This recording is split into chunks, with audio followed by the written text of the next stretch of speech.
Bismillahirrahmanirrahim. Allahumma sholli ala sayyidina Muhammadin wa ala ali sayyidina Muhammad. Assalamualaikum warahmatullahi wabarakatuh. Para pemirsa setia channel Pengawal Santri di mana saja berada, semoga Allah memuliakan kalian semuanya. Alhamdulillahirabbil alamin.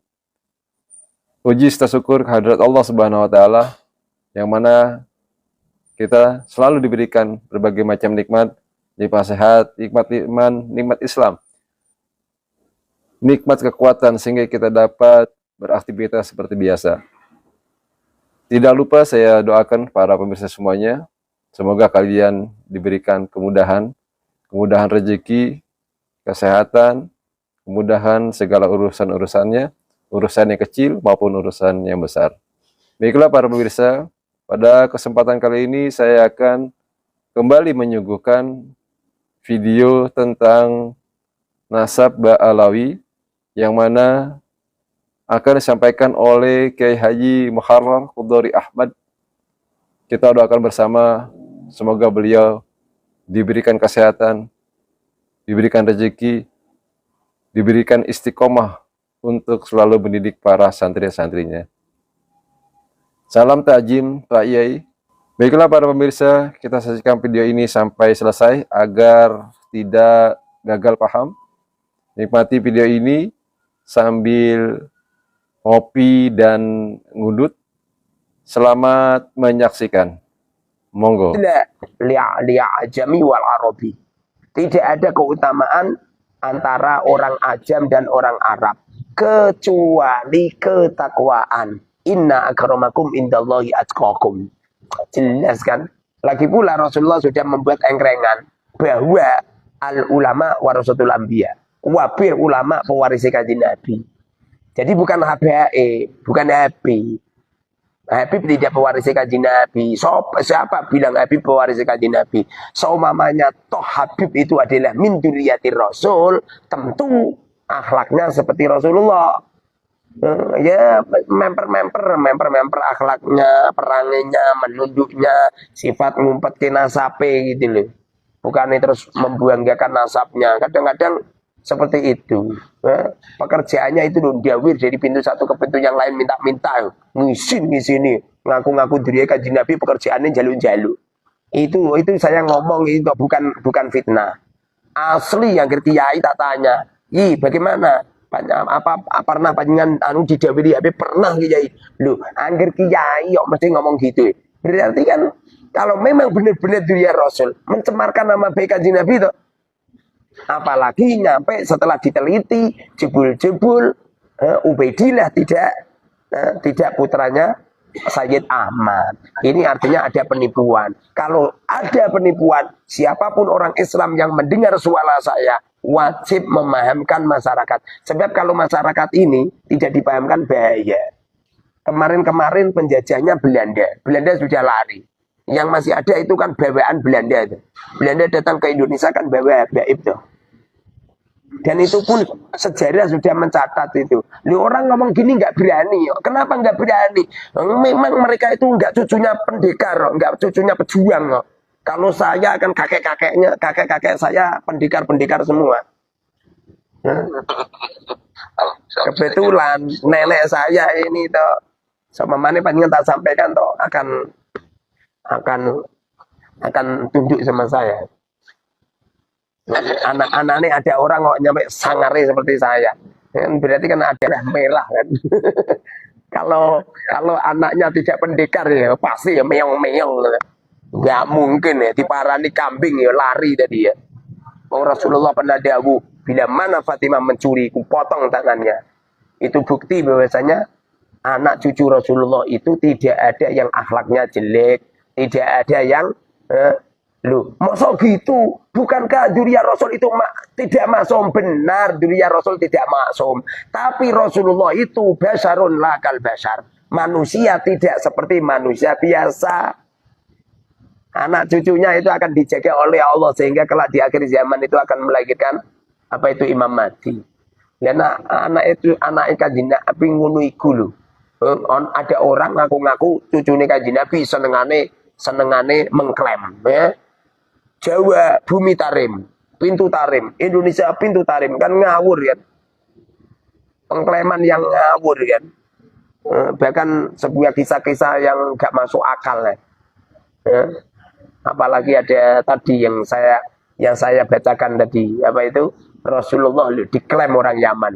Salatullah ala tohal Yamani. Banyak tuh masyarakat kita gak paham. Rumah sana itu qasidah HP gitu. Nah, itu kan karyanya orang-orang be'alam. Ya, semoga rahmat ta'dim Allah ala toha kepada Rasulullah al-Yamani yang dari Yaman. Kapan Rasulullah lahir di Yaman? Kapan Rasulullah wafat di Yaman? Kapan Rasulullah hidup di Yaman? Enggak pernah. Kita kalau ngomong gini toh jangan mingkring-mingkring. Mingkring-mingkring ya kesamplok uang jengking. Iya, pendekar gitu. Ini orang Jawa ini anak keturunannya Kamandanu, anak keturunannya Gajah Mada, anak keturunannya Malampir, Nini Pelet. Apa itu? sudah terbiasa. Yang di Al-Quran jelas, liyudhiba ankum rijsa 'alal bait wa yutahhirukum tadhira gitu. Nyampe Rasulullah pernah ngerubuti Sayyidina Hasan dan Husain, ya kan?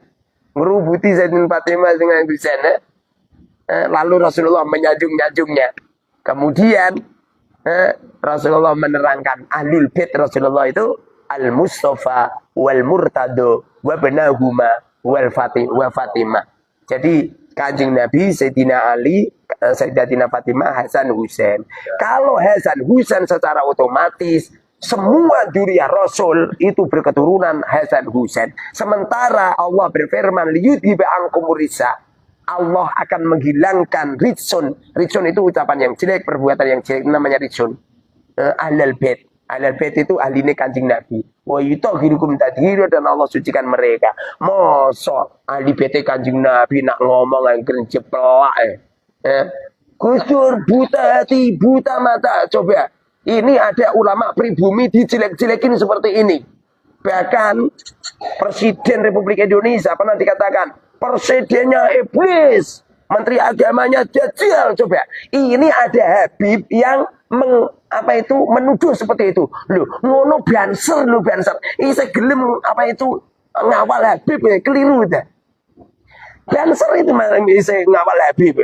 Padahal Habib itu sering jelek-jelekin NU. Sering jelek-jelekin kiai-kiai pribumi. Tapi malah banser nak karo Habib.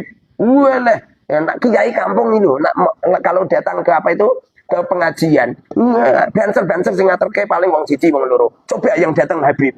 Wah, jubai imamai sak gendong-gendong. Wah. Makanya kalau saya itu ngisi pengajian duel sama Habib, saya langsung ngetono duit, salamanku nggunake duit 10.000. Pada akhirnya toh Habib ora sing nyalami. Semuanya nyalami saya semua. Memang harus seperti ini ya. Ya. Jadi kita ini jangan mau dibohongin. Dulu itu Helmina itu presiden Belanda atau raja Belanda. Dulu datang ke Indonesia untuk mentaklukkan orang Indonesia. Caranya bagaimana?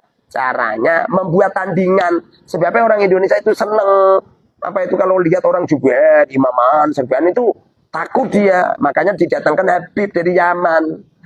Jadi Habib inilah yang mampu untuk meredakan. Kemudian di waktu Indonesia sudah merdeka, Belanda semuanya pulang yang di Habib.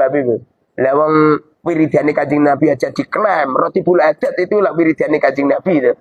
Itu lafaz-lafaz yang ada di Rotibul Adat itu semuanya wiridane Kanjeng Nabi. Loh, kalau semua wiridane Kanjeng Nabi ngapain diklaim?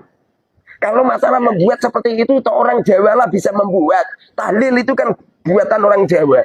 Bacaan tahlil itu buatan orang Jawa. Siapa musonifnya? Musonifnya tidak menyodorkan nama. Kenapa enggak menyodorkan nama? Karena lafaz-lafaz tahlil itu adalah lafaz-lafaz yang ada di dawuhnya Rasul. Saya punya karya tulis itu wiridan Rasulullah. Saya enggak pernah mengklaim ini adalah Rotibul Muharrar, enggak pernah. Kalau itu adalah lafaz Kanjeng Nabi, ya biar disandarkan ke Rasulullah. Jangan diklaim ini Rotibul Haddad, seakan-akan yang membuat karya tulis itu Abdullah bin Haddad, Al-Haddad. Kan nggak bener itu. Nggak bener. Seperti itu loh sholat.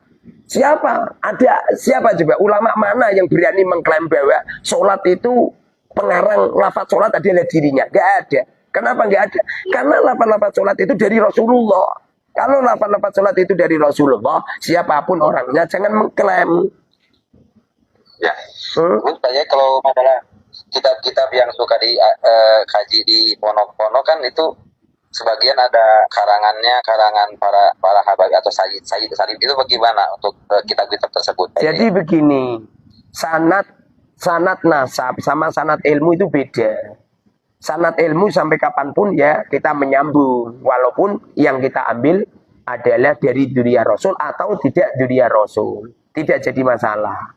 Lalu saya ini berguru sama Habib Alwi bin Hasan Al-Idrus. Saya sendiri pernah belajar sama Habib Anis bin Alwi bin Ali bin Muhammad bin Husain Al-Habsi. Saya juga pernah belajar sama beberapa habaib itu. Dan beliau sampai kapanpun ya guru saya. Walaupun saya punya keyakinan bahwa silsilah nasab mereka terputus gara-gara Ubaidillah adalah tidak putra Sayyid Ahmad, bukan berarti saya memutus silsilah keilmuan, enggak.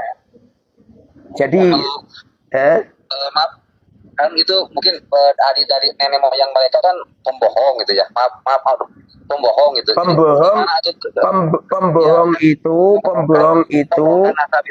Pembohong itu adalah silsilah nasabnya, bukan silsilah nasab silsilah itu nasabnya, bukan silsilah keilmuannya.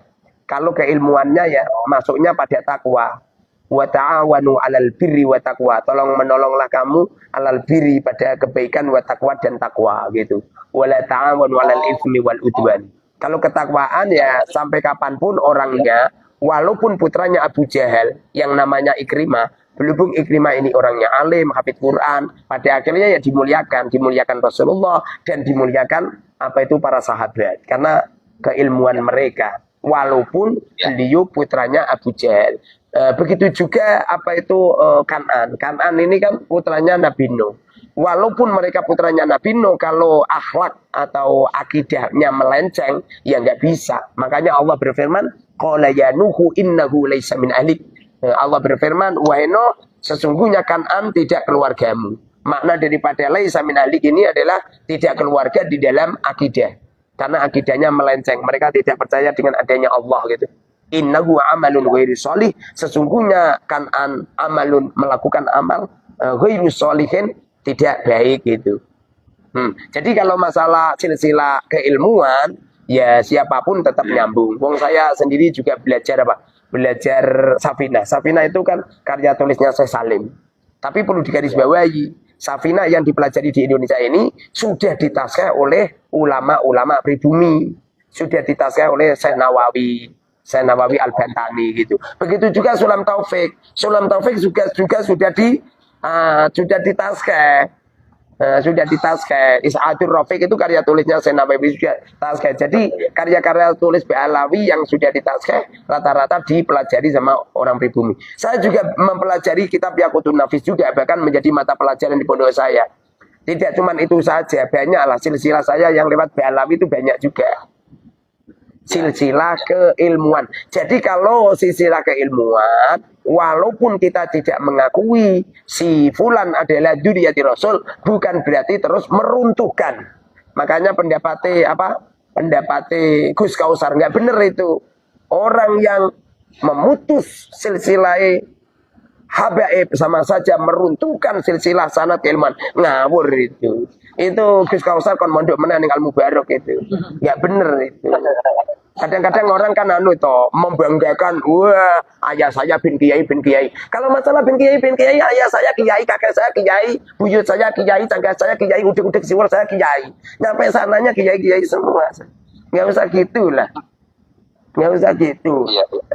Jadi walaupun Fir'aun walaupun sesat, yang Fir'aun punya anak angkat namanya Nabi Musa. Berhubung Nabi Musa ini orangnya baik dan mendapatkan wahyu dari Allah, membawa Taurat kan. membawa Taurat yang diberikan kepada umatnya. Ya harus kita ikuti. Karena ajaran mereka benar, tapi sama Fir'aun ya nggak boleh gitu. Kita ini yang masih sudah banyak dicontohkan, no. Seperti Qabil, Habil. Kenapa kita tidak antusias tidak boleh mengikuti sama Qabil? Karena Qabil ini adalah seseorang yang durhaka kepada Allah. Di waktu Allah memutuskan kepada mereka, di waktu mereka diperintahkan untuk menyembelih kambing, kemudian kambingnya Habil diangkat oleh Allah, disedot ke langit. Sementara miliknya Qabil tidak diangkat oleh Allah. Sudah jelas kan? Pada akhirnya nggak ada salah satu kita ini memberi nama anaknya Qabil, nggak ada. Tidak ada salah satu di antara kita memberi nama anak lelakinya dengan nama Fir'aun. Ya, tidak memberi nama anaknya dengan anak Abu Jahal. Menurut akal yang normal, nggak mungkin orang tua memberi nama anak kepada orang yang durhaka kepada Allah. Begitu juga Sayyid Ahmad. Sayyid Ahmad ini punya anak. Kalau di kitab-kitab sezaman, anaknya cuma 3. Sayyid Muhammad, Sayyid Ali, Sayyid Husain. Sedangkan yang Ubaidillah ini klaim-klaiman dari Ba'alwi. Yang nggak mungkin Sayyid Ahmad memberi nama anaknya dengan Ubaidillah. Wong Ubaidillah itu gembong pembunuh Dzurriyyati Rasul. Bahkan yang menusuk kepalanya Sayyidina Husain. Itu Ubaidillah bin Ziyad. Yang nggak mungkin toh. Wong panjenengan ngerti kalau Ubaidillah ini gembong pembunuh Dzurriyyati Rasul. Kira-kira kalau panjenengan punya anak lelaki diberi nama Ubaidillah nggak? Ya enggak amit-amit aja. Lah ya amit-amit kan? Lah ya. Banyak Habib yang saya tanya, Habib, seumpamanya kamu punya anak lelaki. Sementara panjenengan sudah tahu kalau Ubaidillah ini adalah pembantai Dzurriyyati Rasul. Kira-kira putra panjenengan yang lelaki diberi nama Ubaidillah enggak? Apa kata Habibnya? Tidaklah Kiai. Ya saya sudah tahu gitu loh. Qurannya udah jelas, ayatnya sudah jelas, hadisnya sudah jelas, sejarahnya sudah jelas. Mereka juga banyak membuat tipu-tipuan, penipuan. Itu loh, Habib Lutfi gara-gara memalsukan makam. Habib Lutfi kan memalsukan makam itu. Ini semua orang Indonesia ngerti semua ini. Apa yang terjadi kalau mereka menipu makom, artinya menipu orang Islam se-Indonesia, maka sanad thariqahnya batal. Jangankan sanad thariqah, dulu itu ada seorang ulama menyampaikan ribuan hadis disampaikan kepada para murid-muridnya. Setelah itu dia pernah ngapusi hewan. Pus. Jadi kucingnya itu diberi makanan. Setelah kucingnya keluar dari pintu, langsung pintunya ditutup, kok. Kucingnya nggak diberi makanan, kok. Ini gara-gara nipu hewan. Langsung semua hadis-hadisnya hukumnya doif semua, tidak boleh digunakan. Apalagi menipu rakyat Indonesia dengan mendirikan makam-makam palsu. Itu runtuh semua itu. Makanya jamaah thariqahnya Habib Lutfi mulai berkurang. Bahkan kemarin itu jamaah dari Pemalang minta istihad sama saya bilang terserah panjenengan. Apa kata mereka? Kiai, kami lebih baik mengundurkan diri aja Kiai. Kami tidak mengikuti thariqahnya Habib Lutfi Kiai gitu. Lagi pula saya gabung di PBI ini toh atas perintah Romo Yai saya dan atas perintahnya Mursyid Thariqah Satoriyah yang beliau bertemu dengan Rasulullah langsung dan Rasulullah berfatwa bahwa Ba'alwi tidak min dzurriyyati Rasul, tidak cucunya Rasulullah. Kalau masalah beliau alim, siapapun orangnya yang alim adalah min warasatil anbiya. Baik mereka itu berketurunan Rasulullah atau tidak berketurunan, wajib kita muliakan karena fadlul alim alal abid ka fadli ala adnakum. Keutamaan orang alim jauh lebih utama dari sebagaimana keutamaanku dibandingkan dengan keutamaan orang-orang yang paling rendah di antara kamu semua. Paham kan?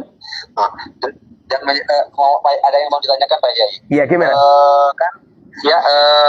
Kalau memang Ba'alawi itu mengklaim dari silsilah Ubaidillah yang notabene Ubaidillah itu bukan anaknya dari Sayyid Ahmad ya Pak Yai ya. Iya, benar. Jadi dia dulu kalau begitu garis keturunan dari Sayyid Ahmad dari anak yang 3 itu sampai sekarang masih ada Pak Yai. Banyak toh, saya Abdul Qadir Jilani itu terus wali songo yang ada di Indonesia itu. Oh, jadi Wali Songo itu dari anak-anak Said Ahmad yang 3 itu Pak Yai. Iya benar. Said Ali. Benar. Sedangkan yang Ubaidillah itu pencangkokan, penipuan. Mereka itu sudah terbiasa nipu-nipu itu, makam ditipu, nyampe Pulau Jawa Indonesia diklaim kalau apa itu Jawa dan Indonesia pintu tarim gitu. Nyampe namanya Kanjeng Nabi wae ditipu ala Tohel Yamani. Kanjeng Nabi itu orang Yaman. Banyak yang ditipu-tipu itu, banyak itu yang diklaim-klaim banyak itu. Uang mereka itu mengklaim dirinya Habib itu sudah nggak bener loh. Nggak bener, sama saja ada seorang kiai mengklaim dirinya kiai, berarti apa tahu kiai. Ya Pak Yai. Iya, orang itu kalau alim pasti dia merendah, tidak memproklamirkan dirinya alim. Begitu juga orang itu kalau min dzurriyyati Rasul, beliau juga tidak memproklamirkan dirinya min dzurriyyati Rasul. Sebagaimana putra-putrinya Wali Songo yang ada di Indonesia, tidak ada satupun yang mereka memamerkan, menyombongkan silsilahnya. Mana coba? Gus Dur itu kan dzurriyyati Rasul kok mana? Apakah Gus Dur pernah saya Sayyid Gus Dur? Enggak pernah. Sunan Ampel sak cucu-cucunya, Sunan Kalijogo sak cucu-cucunya nggak ada yang memamerkan. Sunan Gunung Jati nggak ada. Jadi dzurriyyati Rasul semuanya itu merahasiakan silsilahnya, bukan memamerkan. Kalau ada orang memamerkan, menyombongkan, jelas positif itu nggak dzurriyyati Rasul itu. Gitu ya Pak Yai. Lagi pula seumpamanya Alwi ini adalah min dzurriyyati Rasul, seumpamanya mereka tidak akan semua manusia tidak ada yang mampu merungkatkan. Artinya, kok ini nanti kok nyampe rungkat, bahkan rakyat Indonesia semakin menguat, ya, semakin menguat, bahkan orang semakin tidak percaya dengan Alwi. Positif itu, gak diri Rasul itu. Kalau benar-benar diri Rasul, maka mereka tidak akan dirungkatkan siapapun. Tidak akan ada satupun yang mampu merobohkan. Karena mereka berteman kepada Allah langsung. Dan apa itu darah seseorang tidak akan bisa diruntuhkan. Anggap saja apa itu saya ini, istihad saya salah. Anggap saya seperti itu. Perlu dimengerti. Istihadnya orang yang salah tetap mendapatkan pahala istihad. Mendapatkan pahala 1.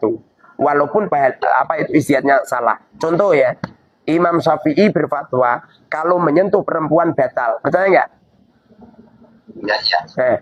Kemudian gurunya Imam Syafi'i, Imam Malik, menyentuh perempuan tidak batal. Ini ada sebuah 2 amal yang bertentangan. Yang satu mengatakan batal, yang satu tidak batal. Kira-kira gimana dia? Apakah salah satu di antara Imam Syafi'i dan Imam Malik adalah orang yang salah? Tidak. Makanya apa itu Gus Miftah ngomong, kalau kamu itu apa itu menganggap silsilah Alwi, Habib itu putus. Kemudian kelak di akhirat kenyataannya Alawi itu adalah dzurriyyati Rasul. Terus raimu belum kok di. Kalau ketemu sama Rasulullah, raimu kok di. Wong keplek. Memang sane sing pinter cuman Gus Miftah. Saya ngomong seperti ini bukan berarti benci sama Gus Miftah. Enggak, saya cinta sama Gus Miftah. Mbok yo goblok yo aja kenemenen gitu lho. Goblok aja kenemenen. Apa itu Kiai Haji Imad itu, beliau itu hanya menyampaikan sebuah keilmuan. Kalau pengen menandingi Kiai Imad, caranya ya tandingi dengan tetis. Jangan ditandingi dengan apa itu kroco ya coba. Habib Taufik itu ngomong kroco kan melecehkan kiai Jawa itu. Bahkan ada itu loh, apa itu siapa itu Habib Mundur itu. Habib Mundur ngomong apa itu beliau mengatakan apa itu akan saya beri tegangan tinggi. Walah, tegangan tinggi. Jangan seperti itu. Jangan seperti itu. Itu enggak mencerminkan akhlaknya Rasulullah itu. Akhlaknya Rasulullah itu wabil mu'minina raufur rahim gitu. Terhadap orang mukmin itu belas kasihannya tinggi, jiwa dermawannya tinggi. Mosok ada dunia Rasul senengane ngemis di pintu satu ke pintu yang lain. Saya setiap hari itu dibel sama Habib itu minta uang. Dan beliau punya sanad mutasil nyampe Ubaidillah. Mana mungkin ada duriya Rasul seperti itu. Ngemis-ngemis minta-minta, nggak mungkin. Tangeh lamun deh. Itu kalau Rasulullah hidup apa ada itu tutup betul ya. Bahkan Rasulullah pernah dahulu seseorang yang minta-minta kelak di akhirat di yaumil kiamat akan dibangunkan oleh Allah dari alam kuburnya, sedangkan wajah mereka tidak ada dagingnya sama sekali. Kanjeng Nabi saja dahulu seperti itu. Mosok anak cucunya seperti itu? Ya nggak mungkin. Nggak mungkin anak cucunya.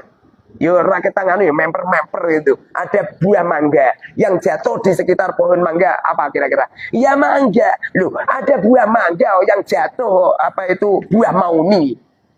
Rasanya pahit sih. Pasti ini ada oknum yang membawa. Pasti itu.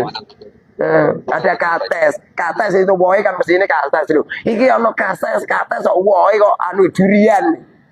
Berarti ada orang yang itu, ada orang yang membawa itu, yang memasang durian di pohon kates ini. Persis seperti ini Alwi ini. Makanya kita ini toh yang sudah tahu, yang sudah ngerti bahwa silsilah Alwi ini adalah terputus. Hukumnya wajib menyampaikan ke yang lain. Rakyat Indonesia ini harus diberi paham, karena banyak yang nggak paham. Saya ini toh meruntuhkan HBib banyak. Yang sudah ikut pendapat saya banyak. Habib-habib yang sudah samina wa ta'na sama saya banyak. Kenapa kok banyak? Sebab habib-habib itu senengane jaluk duit karo aku. Tak ancam. Kowe naranut karo aku tapi tak transfer. Oh ya Kiai, saya akan ikut sama Kiai lah, gitulah. Gitu. Kita kadang yang menjadi bingung itu Pak Yai, saya ini aduh gimana ya kan. Ini kalau gak ceritain gimana, kalau janji gue kan lagi bingung kan sekarang mungkin seminggu sekali suka ada kajian di Sumedang, di Simpang, di Abuja gitu kan. Iya. Nah, kan itu Abuja itu wah Masya Allah Abuja itu kan membela-belain ya habaib gitu. Iya. Apalagi kan beliau itu kan termasuk dalam apa majlis muassalah gitu, majlis muassalah banyak ulama itu kan. Ya, jadi bingung gimana ini. Buya itu kurang memahami tentang silsilah Ba'alwi di manuskrip. Jadi Buya itu apa itu masih husnudon. Buya itu masih husnudon, bukan hakul yakin itu Buya itu. Lagi pula Buya kan anak-anaknya kan ditarik. Lah orang rata-rata kalau apa itu keluarganya itu kok ditarim rata-rata lidahnya celat. Beda seperti saya. Kalau saya lidahnya ini enggak celat. Anak saya ditarim, guru-guru saya KBAib. Ya A, B ya B, yang fasih orang itu berbicara tentang keilmuan itu.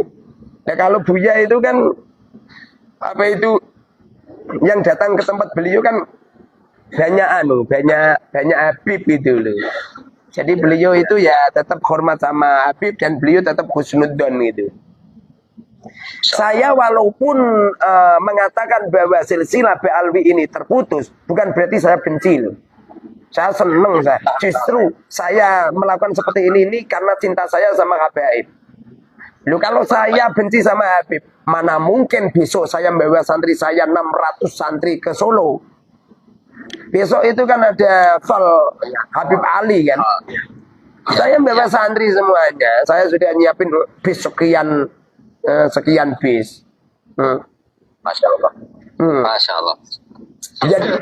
Jadi apa itu orang mengatakan bahwa si fulan putus silsilahnya bukan berarti memutus silsilah keilmuan. Dan seumpamanya Habib itu benar-benar dunia Rasul akan legowo, tidak akan marah, tidak akan melakukan pembelaan. Kalau mereka melakukan pembelaan supaya dianggap dunia Rasul, berarti ada tujuan. 1, popularitas. 2, supaya mendapatkan cuan di tengah-tengah masyarakat. 3, supaya orang-orang itu menghormati, memuliakan. 4, supaya mudah mencari uang. Jadi kan ada tujuan lain itu. Kalau memang benar-benar dunia Rasul, itu seperti itu loh. Dunia Wali Songo itu loh. Dunia Wali Songo nggak ada yang manggil Sayyid, Syarif, Habib nggak ada. Nyatanya aman-aman aja. Dan mereka itu Juriyai Wali Songo, ada yang tukang parkir, ada yang ngedos, ada yang ngembala kambing, biasa. Ya, Biasa. Bukannya memproklamerkan dirinya, saya ini Habib, mengalir di tubuh saya darah Rasulullah. Itu jangan-jangan ada itu, ada cuannya itu. Ada undang-undang dasarnya, UUD, ujung-ujungnya duit. Kita ini toh, kalau benar-benar kita ini anaknya pendekar, pasti suara kita akan fasih. Tapi kalau mereka tidak anaknya pendekar, akibatnya lidahnya pelo, pengen ngomong beli haram, keliru, haror. Keliru haror, gak situ haram. Iya. Kalau kakek-kakek saya yang pendekar-pendekar semua, dan beliau-beliau mati di medan perang biasa. Kalau anaknya seperti ini wajar. Dan saya ini kemarin membuat diskusi sama Habib, belum ada satupun Habib yang datang ke tempatku. Bahkan ada yang katanya siap datang, setelah tak telepon, tak beri satu pertanyaan nggak bisa jawab. Pada akhirnya mundur. Ada yang telepon lagi, tak beri pertanyaan, mundur lagi. Bahkan ada yang telepon lagi, bahkan video call, bahkan minta uang transport. Sudah saya transfer 1 juta. Nyatanya sampai sekarang nggak ada datang. Kalau memang benar-benar dunia Rasul, aku yakin seperti singa, tidak pernah takut. Jangankan diparani kambing. Loh, ada orang ngaku-ngaku harimau, bareng diwarani parani wedhus sok mengkeret. Berarti itu tidak harimau, kucing itu, kucing. Bentuknya kecil meong-meong. Iya toh. Iya, ada peribahasa Jawa, apa itu buah jatuh tidak jauh dari pohonnya. Itu bukti bahwasanya anaknya Habib seperti itu membanggakan nasabnya, senengane jaluk-jaluk, bahkan senengane mengklaim, bahkan mereka memalsukan makam dan lain sebagainya. Berarti ayah mereka pasti ono sing ra beres. Ma fil aba fil abna. Apa-apa yang terjadi pada ayah pasti terjadi pada anak. Pasti. Wong bapak ibu saya ngomong gini, Ror, watukmu kok persis Pak Amu. Aku ngomong lu kalau nggak persis sama bapak berarti yo aku anak tetangga. Kan gitu kan? Iya, member kan. Ya saya ini tidak benci dengan Habib, justru saya cinta sama Habib. Nyampe sekarang saya kalau membaca Maulid Nabi pakai sim tujuran. Nyampe sekarang setiap ada Habib datang ke tempatku, tak rangkul, tak cium cepipa-cepipi, tak cium tangannya, tak beri makan, tak hormat, minta-minta tak beri. Yang asli ya tidak cuman Habib saja, tidak, semuanya musafir, tamu-tamu, selain wali santri loh ya. Kalau wali santri enggak. Semua tamu-tamu, bahkan orang-orang gila. Saya setiap hari itu kedatangan orang gila, namanya Matasari. Itu setiap hari itu 50.000 pagi, 50.000 siang, sore. Itu kalau satu hari 2 kali berarti 100.000. 100.000 kali 30 hari 3 juta. Itu orang gila saja saya beri 3 juta per bulan. Apa mana ya ngaku-ngaku diri kaji Nabi. Ya tetap tak anu. Tapi kalau saya sudah tahu seperti ini kan, saya wajib menyampaikan kepada umat bahwa alwi sanatnya terputus. Iya. Ya. Oke, ada yang ditanyakan lagi? Alhamdulillah. Ya, alhamdulillah. Terus minta doanya untuk itu, mudah-mudahan anak yang kedua Muhammad Waf dan Saida mau kalau sekarang di kelas 4 SD, tadinya kalau tamat SD mau keponokin sama Pak Yai ya, gitu. Iya. Oke, siap. Semoga berkah ya. Yo. Ya, makasih. Assalamualaikum. Waalaikumsalam warahmatullahi wabarakatuh.